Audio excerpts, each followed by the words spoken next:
Hi there, this is Ferenc with MyRunningDoctor.com, and today we're talking about vertical oscillation in running, the up and down motion. It's arrow number 5 in the 7 arrows of awesome running form, and the reason this is important is because anything that goes up takes energy against gravity, and anything that comes down has to impact force or absorb force. So in running, generally speaking, most runners run about 5 to 15 centimeters of vertical oscillation. That's ranging from the bottom to the top of their running stride. And if we can minimize that, then you will become more efficient. Why is that important? Well, anything that goes up takes the energy, so you're going to have calf muscles, quadricep muscles, that's the front of your thigh, general back muscles. All of those have to work harder, and many steps it will cost you. Coming down or landing from a higher step will require shock absorption, and so the bottom of your feet, ankles, plantar fascia, Achilles tendons, up into the knees, hips, low back, and neck are all affected by this impact force repeated thousands of times.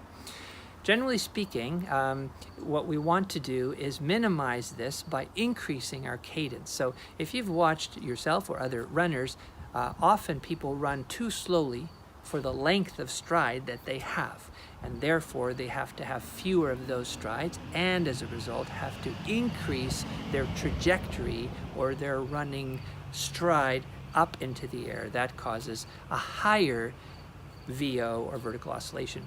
Most efficient elite runners run at the lower numbers of that 5 to 15 centimeter range.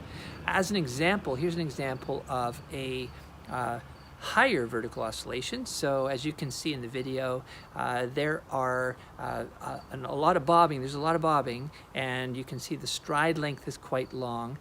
Now, the next example, the speeds are exactly the same, but you can see there's quite a bit less vertical oscillation, and there's a higher cadence. Now, if you, that's arrow number 4 in this series, if you maintain the right cadence, you can change your stride length based exactly on the speed that you require, and therefore it maintains a vertical oscillation that's low enough. So the two things that you want to really focus on, number 1 is a cadence, keeping that at 90 steps per minute per leg.